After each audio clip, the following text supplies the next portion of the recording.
네, 안녕하세요.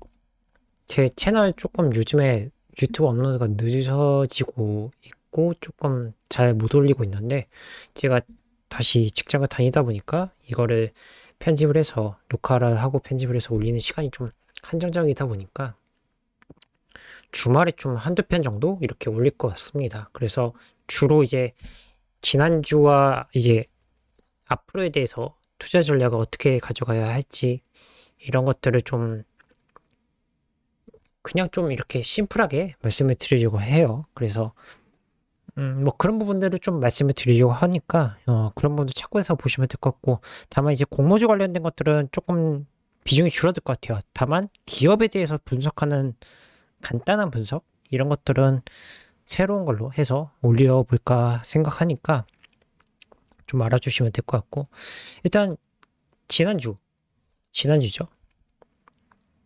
8일부터 12일까지 이 시장을 좀 잠깐 얘기를 해보고 또 앞으로에 대한 리스크를 잠깐 정리를 했기 때문에 남은 11월과 이제 12월 동안 어떻게 투자 전략을 가져가야 할지 또 리스크는 뭐가 있을지 이런 것들을 한번 좀 업데이트 또 알아두는 게 좋지 않을까라고 말씀을 드리면서 시작해 보도록 하죠.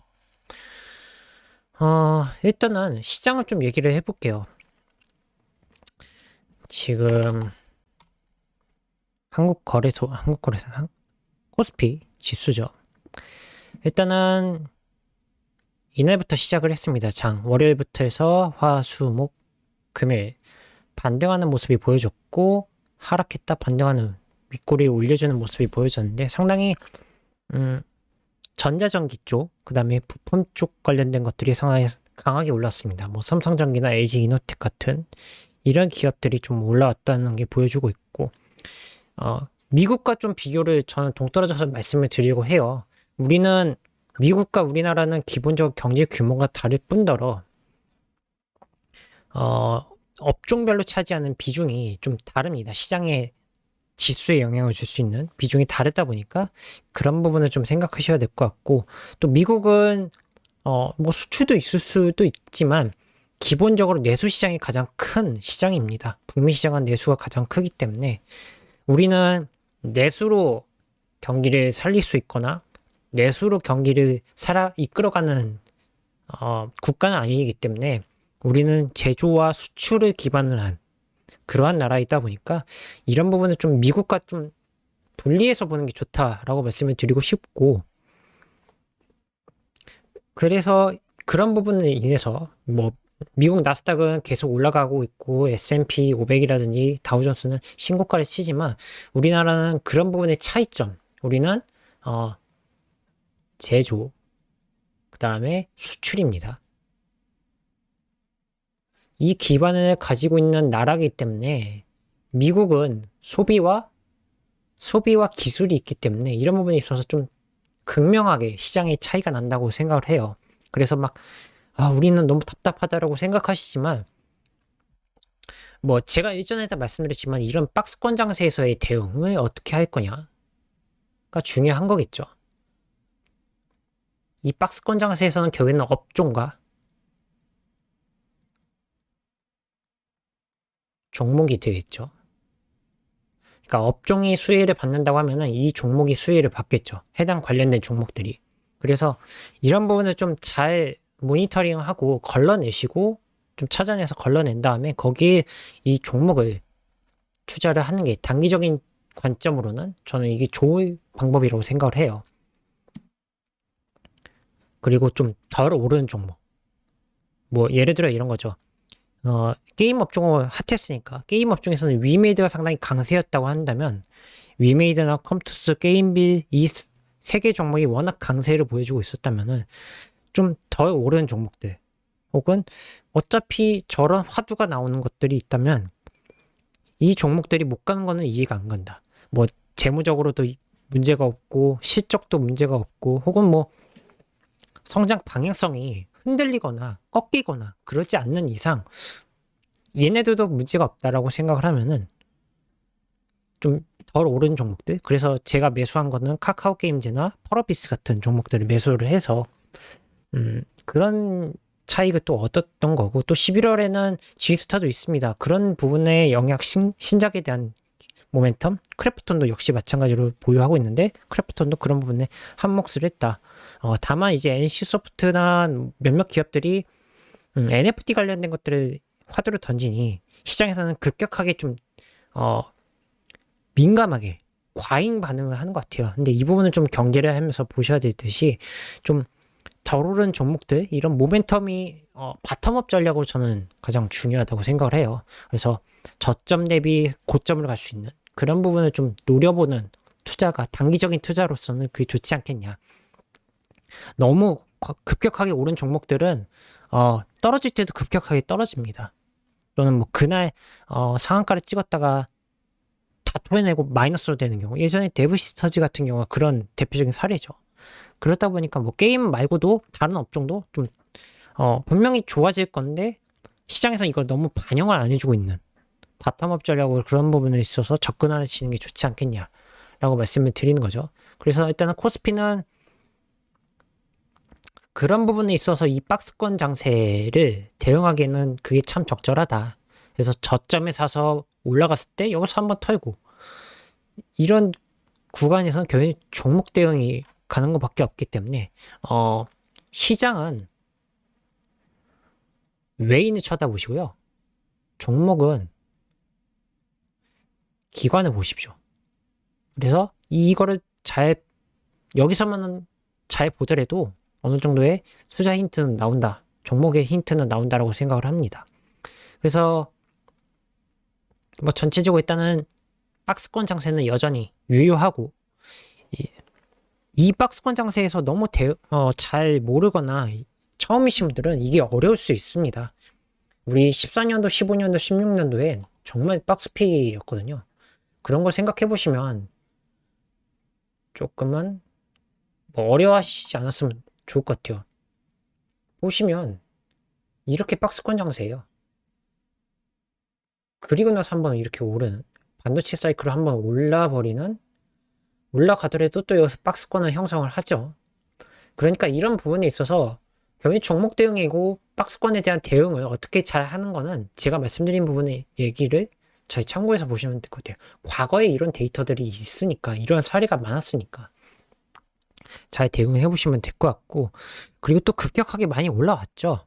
그러다 보니까 여기서 약간은 숨 고르기를 하고 긴 호흡을 보셔야 된다는 거죠. 너무 단기적으로 막 엄청난 차익 실현을 원하시는 분이 아니라면은 좀 숨 고르기를 해가면서 현금은 어느 정도 확보를 하고 박스권 트레이딩을 잘 하시는 게 중요한데, 그런 투자 힌트는 아까 전략으로 제가 말씀드린 게, 시장은 외국인을 쳐다보시고 종목별로 대한 것들은 기관을 쳐다보시면서 바텀업 전략으로 조금은 빠질 때는 좀 매수를 해주고, 다시 이제 반등해서 올라갈 때쯤이면은 가고 나서 이제 적절하게 차익 실현하는 이런 트레이딩 구간을 가져가시는 게 좋은 거고, 그렇다고 해서 뭐 당일날 사고 당일날 팔아 이런 게 아니라 저점에 보라는 거죠.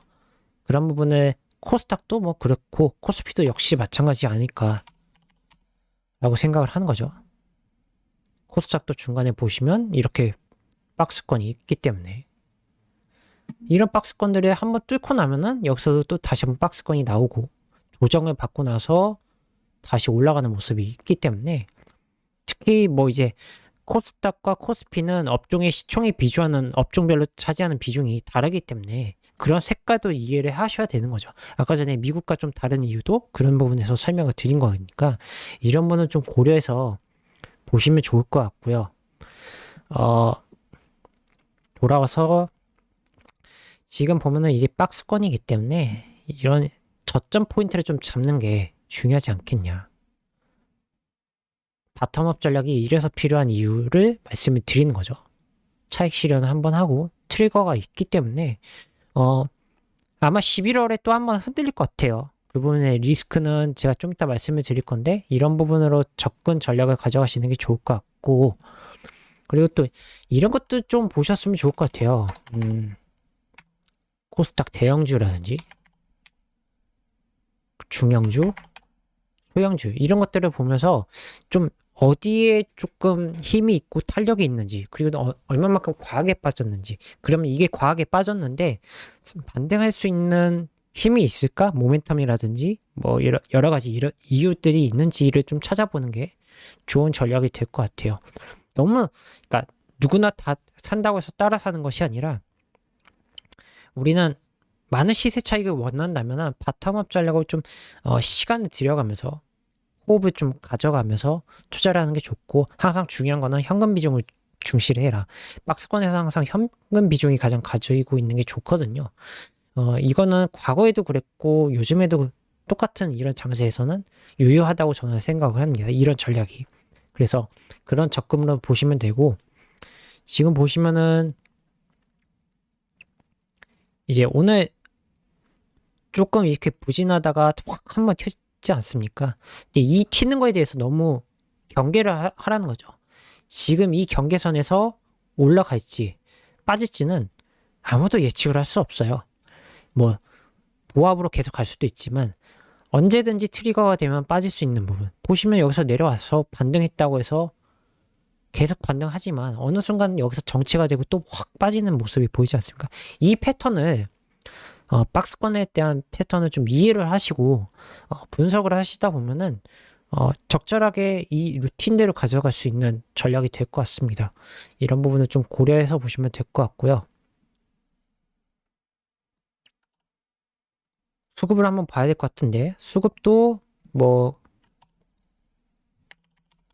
코스피는 웨이닝 이틀 연속 매수를 해주면서 좀 돌아오는 모습, 그리고 3일 연속 매도해서 순매수로 전환하는 모습이 보여줬고, 개인들이 조금은 이 대응이 있어서 오를 때 팔아버리는 모습이 보여요. 그리고 빠질 때는 사주고, 빠질 때 사주고, 오를 때 파는. 근데 예를 들어 이틀 사고 그 다음 3일째 파는 거, 이 패턴이 보이긴 하는데 과연 이게 좀 적절한 패턴인지는 좀 생각을 해봐야 되는데, 다만 뭐 차익이 어느 정도 된다고 하면은 털어내는 게 맞다고 생각합니다. 리스크를 너무 짊어지는 플레이를 안 하겠다고 하시는 분들이라면 그게 맞는 거고, 나는 리스크를 있다 하더라도 콜을 외치겠다라고 하시면은 들고 가시는 게 맞겠죠. 그래서 이런 트레이딩 아까 제가 전략을 말씀드린 것들을 생각해 보시면 될 것 같고, 보시면 이렇게 빠지는 날에는 사주고 오르는 날에는 개인이 털어주는 패턴이 좀 많이 변화되는 모습이 보인다는 거죠. 그런 부분을 좀 고려해서 보시면 될 것 같고, 그렇다고 해서 꼭 이렇게 하라 이런 게 아니라 이런 패턴이 보이고 있다라고 알아두시면 좋겠죠. 모르는 것보단 나으니까요. 그리고 기관 같은 경우는 연기금을 계속 매도를 해주고 있죠. 특징적으로는 잠깐씩 사주지만은 거의 뭐 5일 뒤에 다시 순매수로 전환하거나 5일에서 6일 정도 순매도 전환하는 모습이 보이고, 기관 같은 경우는 외인이 같이 쌍끌이 매도를 할 때는 빠질 수밖에 없죠. 폭이 커지고 기관이 팔지만 어느 정도의 폭이 커지는 모습, 그리고 양매도할 때도 마찬가지로 빠지는 모습들. 그래서 뭐 기관이 나쁘다, 외국인이 나쁘다 이런 것이 아니라 이 수급을 좀 어느 정도 이해를 하셔야 투자를 하는데 조금은 우리가 박스권에 대한 트레이딩을 해석을 하거나 이해를 할 수 있는 부분이 가장 중요한 게 수급이라고 생각하기 때문에 수급을 보시는 게 중요한 거고요. 역시 마찬가지로 기관은 4일 연속 매도를 했습니다. 8일 기준으로 해서 보시면 하루 순매수를 해줬지만 그게 많은 순매수는 아니었고 순매도로 전환했죠. 기관도 보시면, 개인도 보시면 아까 제 패턴이 보시면은 오를 때는 털고 빠질 때는 확 사주는 이러한 모습이 보이고 있다라고 생각하시면 될 것 같고, 눈에 띄죠? 이렇게 오를 때는 개인이 판다. 그리고 외국인은 역시 지수의 항상 방향성을 정해주는 부분이기 때문에 외국인이 사주는 날은 웬만하면은 코스닥은 양전을 하는 모습이 보입니다. 플러스로 가고 있는 모습이 보여주고 있고, 다만 기관이 좀 털어낸다는 점. 근데 그러면 누가 많이 털어내냐? 금투, 기타 금융, 연기금 이렇게 보시면 될 거겠죠. 3호도 있고요. 그리고 눈에 띄는 거는 아마 이 연기금이겠죠. 사오던 비중이 확 다시 순매도로 전환하는 모습. 이런 수급이 지금 보여주고 있고 시장의 방향성이 어느 정도 나오고 있다는 게 느껴질 수 있겠죠. 그리고 제가 말씀드리지만은 코스피 코스닥은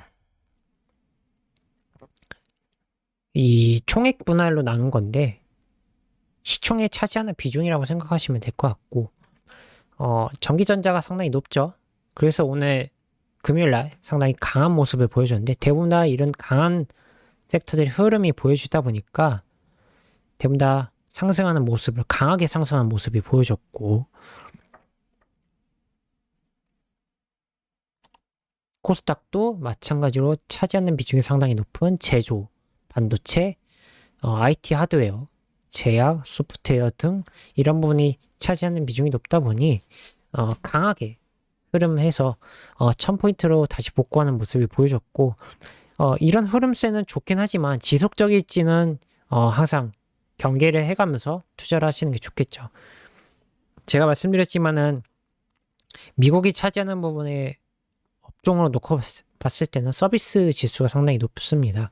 우리는 반대로 서비스업 지수가 상당히 적은 편이거든요. 그래서 굉장히 조금은 서비스나 이런 쪽이 강세를 보이다 하더라도 시장을 지수의 힘을 끌어줄 수 있는 힘은 좀 약하다고 보시면 될 것 같습니다. 거래소도 마찬가지고요. 그런 부분 좀 이해를 해가면서 미국과 똑같이 대입하시지 마시고 우리나라의 주식시장의 특성을 좀 이해를 해주시는 게 좋을 것 같고 그래야지 수익을 나는 데 있어서 좀 지혜롭게 잘 풀어가지 않겠냐라고 생각을 해봅니다. 그런 부분을 좀 고려한 이런 거를 생각하시면서 투자를 하시는 게 좋을 것 같고 그리고 이제 좀 얘기를 할 거는 이제 11월과 12월이 남아 있습니다. 그래서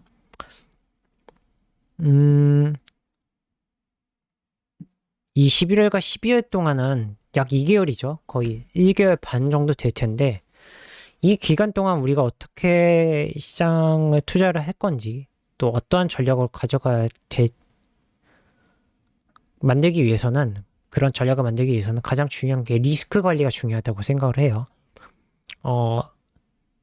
박스권이든 뭐 어느 시장에서 투자를 하든 항상 리스크는 관리를 하고 이해를 하고 알아둬야지 우리가 그래야지 좀 어느 정도의 업종이나 종목을 선별할 수 있는 포인트가 되지 않겠냐고 생각을 해요. 그래서 남은 기간 동안에 좀 이슈가 될 것들을 좀 정리를 했고 그렇게 리스크는 좀 많은데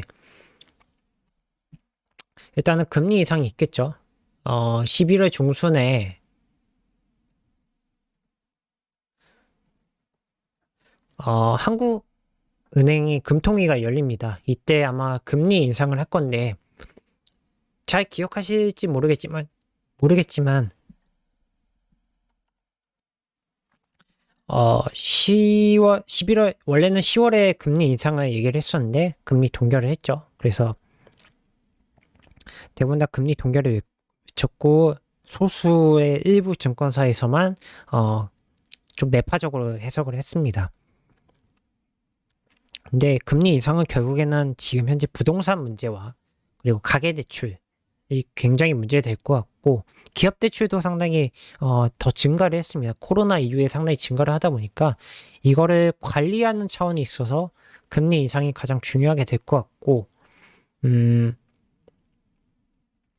또 내년에 대선이 있다 보니까 사전에 미리 금리를 올려서 대선에 대한 부담이 있는 시간에 금리를 올리는 것보다는 11월 중순에 금리를 올리는 게 좋다. 근데 다만 이게 25pp로 될지 아니면 50pp로 될지 0.5포인트로 금리 인상을 할지는 모르겠지만 지금 현재 제로금리에서 0.25%입니다. 금리 인상은 확실할 것 같고 금리가 상승한다면 이제 채권 시장에 대한 불안감도 조금은 해소될 것 같고 물가에 대한 이런 부분도 우려가 되다 보니까 금리 인상으로 조금은 해소하고자 하는 모습이 보일 겁니다. 이거는 비단 우리나라뿐만 그런 것이 아니라 다른 나라들도 이미 금리 인상을 했습니다. 브라질이라든지 캐나다, 뭐 호주라든지 이런 나라들이 대부분 다 금리 인상을 하고 있고 북유럽, 스칸디나비아 반도에 있는 국가들도 다 금리 인상을 하고 있기 때문에 우리나라도 금리 인상하는 수순이 될 겁니다. 특히 이머징 시장이기 때문에 서양이 금리를 인상을 해서 조금은 안정적인 흐름을 가져가는 것도 중요한 부분이 있어서 이런 부분은 좀 알아두시면 좋을 것 같고요. 그리고 물가 소비는 역시 이 위에 대한 내용이 될 것 같고 또 지금 인플레이션에 대한 부분이 굉장히 문제가 되고 있고 연준도 이거에 대해서 일시적이다는 멘트에서 코멘트를 변경을 했죠. 그러다 보니까 어느 정도 인정하는 모습도 있긴 하지만 여전히 계속 일시적이다는 스탠스는 버리지 않고 있습니다. 옐런 장관도 마찬가지고요. 그러다 보니까 이 물가와 소비에 대한 부분도 상당히 중요한 부분이 될 것 같고 세 번째는 공급망하고 취업자 그리고 임금인데 임금이 상승을 하고 있죠. 근데 지금 보통은 가장 많이 임금이 상승된 쪽은 실업자 혹은 코로나로 인해서 타격을 받았던 해고자가 많았던 그런 업종이 아닌 IT 쪽에 대한 임금 상승은 굉장히 높았습니다. 반면에 실업률이 많았고 일자리가 줄어든 서비스 업종은 지금 많이 올라오고 있지 못하고 있거든요. 미국 기준으로. 그래서 임금에 대한 상승이 좀 올라갈 것 같고 취업자 같은 경우는 역시 마찬가지로 코로나로 인해서 피해를 받았던 대면 서비스 업종이 굉장히 좀 증가하는 모습이 보일 겁니다. 이런 통계는 찾아보시면 다 나오기 때문에 리포트라든지 구글을 통해서 검색을 해보시면 다 나오기 때문에 확인해 보시면 될 것 같고 공급망 같은 경우는 계속 나오고 있는 뭐 수급에 대한 병목 현상에 대한 부분들 이게 결국에는 취업자 일자리에 대한 부분인데 이미 9월에 코로나 지원금이 종료를 했습니다. 미국의 주에 지원해 주던 것들이 사실상 끝났기 때문에 이제 말씀드린 이 취업자가 증가를 하면은 공급망도 어느 정도 해소는 하겠지만 여전히 물량이 많이 쌓여 있다 보니까 우리가 흔히 말하는 주문에서 발주하고 이거를 도착하는 택배 배송하는 과정까지 리드 타임이 상당히 더 길어졌습니다. 그러다 보니까 이게 해소가 된다고 한다면 하반기나 내년 상반기까지는 조금은 이 공급망의 이슈가 문제가 되겠지만 하반기에는 좀 풀릴 가능성이 있다는 게 대다수의 의견이기 때문에 이 공급망에 대한 부분도 리스크가 될 수도 있겠죠. 여전한 리스크가 되기 때문에 이런 부분을 좀 체크해 보시면 좋을 것 같고 다만 컨테이너 운임 지수나 BDI 지수들이 조금 하락하는 모습이 보이고 있습니다. 그래서 이런 부분들도 꾸준히 업데이트해서 체크해 보시는 게 좋을 것 같고 우리나라 기준인데 코스닥입니다. 이 10억에 대한 대주주 과세를 하기 때문에 11월이나 12월쯤에 이제 좀 매물이 많이 쏟아져 나올 것 같아요.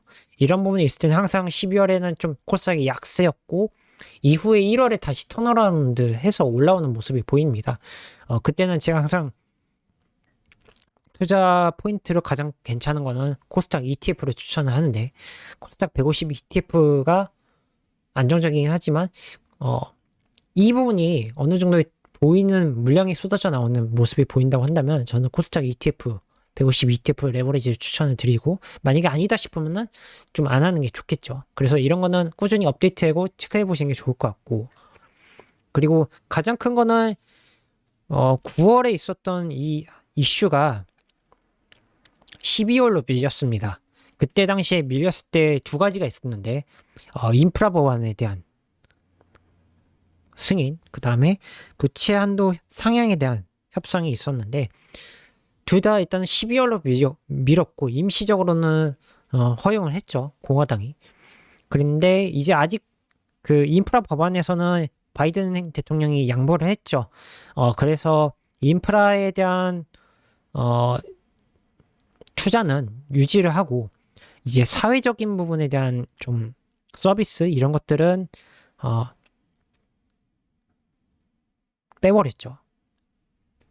예산을 빼버렸기 때문에 바이든이 어느 정도 양보를 했기 때문에 공은 이제 의회로 넘어갔습니다. 그 의회는 역시 상원으로 넘어갔을 것 같고, 이 부채한도 상향에 대한 협상은 12월이기 때문에 아마 11월 중순에 이게 좀 나올 것 같아요. 이 이슈에 대한 얘기가 나올 것 같은데, 이거를 협의를 해야지 좀 어느 정도 미국이 숨통이 트이기 때문에 지금 이게 좀 일시적으로 가라앉았지만 다시 또 이 얘기가 나오면은 시장은 좀 변동성이 흔들릴 수 있습니다. 그 미국뿐만 아니라 한국도 역시 영향이 되기 때문에 이런 부분은 좀 업데이트를 해보고 체크를 해보셔야 될 것 같고, 시장도 같이 확인해 보시는 게 좋겠죠. 그리고 미 연준에 대한 인사인데, 얼마 전에 좀 논란이 있었던 연준 인사 일부들이 이 지휘권을 이용하여 주식 투자를 했다는 부분이 나오면서부터 일부 몇몇 의원들은 사퇴를 했습니다. 사퇴 의사를 밝혔기 때문에, 또 제롬 파월 연준 의장도 임기가 내년 2월입니다. 그러다 보니까 이 연임을 할지 아니면 새로운 연준 인사를 뽑을지에 대한 이 부분도 상당히 리스크가 있기 때문에 아마 11월에서 12월쯤이면 이 얘기가 나와야 되는데, 일단 바이든 대통령하고 면담을 했으니까 향후에 바이든 대통령이 연임을 할지 아니면 새로운 연준 인사를 뽑을지 이 부분이 있을 텐데, 대체적으로는 테이퍼링이랑 금리 상승에 있어서는 보통은 다 연임을 해서 가는 경우가 있었습니다. 대표적으로 버냉키 연준 있었고, 그때는 뭐 이후에는 이제 제닛 옐런, 지금 현재 재무장관이죠. 그분이 바통을 넘겨받았지만 아마 연임이 할 가능성이 있지 않겠냐. 그리고 또 신규로 또 이제 그만두시는 분들에 대한 자리를 채우기 위한 인사들도 있고, 또 이제 그 연준이 총 7명에서 8명인데 이제 돌아가면서 연준 이 회의에 참석합니다. 1년마다 좀 바뀌는 경우가 있는데, 아마 다른 지방 연준 의사가 아마 들어올 것 같은데, 여기에 대해서도 어떻게 될지 이런 부분들, 왜냐면은 내년에 금리나 테이퍼링에 대한 로드맵이 어떻게 될지는 약간은 의견이 다르기 때문에 사람들마다 그런 부분이 있다 보니까 이러한 리스크도 일정 부분은 있다, 내포돼 있다. 시장에서도 굉장히 지금 얘기 안 나오지만 또 얘기가 나오기 시작하면 흔들리는 변동성으로서의 리스크가 되기 때문에 이런 부분 체크해 보셔야 될 것 같고, 중국 지표가 상당히 안 나왔습니다. 이번 주에 발표한 지표들이 굉장히 실망스럽게 나왔기 때문에 뭐 지금 일각에서 나오는 거는 연말이나 내년 동계올림픽 지나고 나서 4월쯤에 부양책이 나오지 않겠냐라고 얘기를 하는데, 이 중국에 대한 지금 소비나 경기가 상당히 부진하는 모습이 보이고 있습니다. 경제적인 지표가 나오다 보니까 이런 부분도 굉장히 리스크가 될 것 같아요. 왜냐면은 우리나라는 수출 국가가 탑2가 미국과 중국입니다. 그러다 보니까 한쪽이 흔들리든 양쪽이 다 흔들리면 굉장히 안 좋거든요. 그러다 보니까 이 중국이 지금 부진하다는 거는 중국과 관련된 화장품이라든지 뭐가 있을까요? 화장품, 면세 이런 쪽이, 또 카지노 이런 쪽이 굉장히 주가가 굉장히 안 좋죠. 밀접한 부분이 있다 보니까 이러한 부분도 굉장히 좀 리스크가 될 것 같아요. 단기적으로 지금 11월과 12월에는 이 7가지의 리스크가 굉장히 좀 시장의 변동성을 불러일으킬 수 있는 그런 부분이 있기 때문에 이런 걸 참고해서 하반기 투자 전략 남은 1개월 반 동안 어떻게 하실지는 조금은 고민을 해보시는 게 좋지 않겠냐라고 생각을 하고요. 뭐 좀 많이 길어졌는데 앞선 내용들을 정리를 하면은, 박스권 장세에서 우리는 어떻게 투자 전략을 세워갈 거고 또 어떻게 해야 되는지를 고민을 해봐야 되고, 11월에 사서 12월에 어느 정도 차익은 내고 다시 12월에 저점이 되면은 바텀업 전략으로 접근하시는 게 좋다. 근데 그 흔들리는 리스크 이슈들은 바로 이 7가지들이 체크를 해가면서 시장을 관망하면서도 현금 비중을 가지고 있을 때 저점에서 매수할 수 있는 그러한 타이밍을 가져가 보는 게 좋지 않겠냐라고 생각을 합니다. 좀 길었는데 한번 들어보시고 나중에 투자하시는데 도움이 되셨으면 하는 마음입니다. 저는 다음 컨텐츠로 찾아뵙도록 하고요. 자주 못 올리기는 하겠지만 그래도 뭐 제 블로그라든지 이런 과거에 있었던 영상들을 한번 참고해서 보시면은 투자하는 데 도움이 될 거라고 생각합니다. 감사합니다.